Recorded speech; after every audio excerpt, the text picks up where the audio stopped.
محمد جسیم صاحب ملیر کراچی، السلام علیکم۔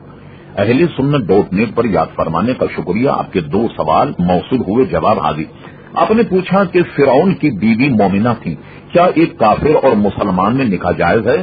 جی، فرعون کی بیوی جن کا نام عافیہ تھا وہ یقیناً مومنہ تھی، اور بلکہ یہ بھی فرمایا گیا ایک روایت میں کہ کل قیامت میں حضرت عافیہ کا نکاح نبی کریم صلی اللہ علیہ وسلم سے ہوگا۔ وہ فرعون کی بیوی تھی۔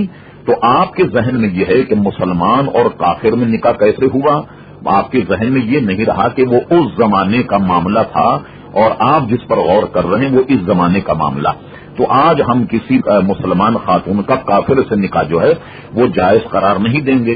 تاہم یہ بھی آپ کو معلوم ہے کہ اہل کتاب جو اپنے مذہب پر ہوں، جیسے عیسائی اور یہودی، تو ان کی لڑکی تو ہم لے سکتے ہیں لیکن اپنی لڑکی دیں گے نہیں، اور اس نکاح کو بھی علماء نے جائز رکھا، یعنی وہ اہل کتاب ہونے کی وجہ سے، اگرچہ ایسا نہیں کرنا چاہیے لیکن بہرحال نکاح تو جائز ہے۔ تو آپ کے ذہن میں یہ شریعت ہے، وہ اس زمانے کی شریعت کی بات تھی کہ ایک مومنہ ایک کافر فرعون کے نکاح میں تھی، اس لیے وہ اس زمانے کی شریعت کا معاملہ تھا۔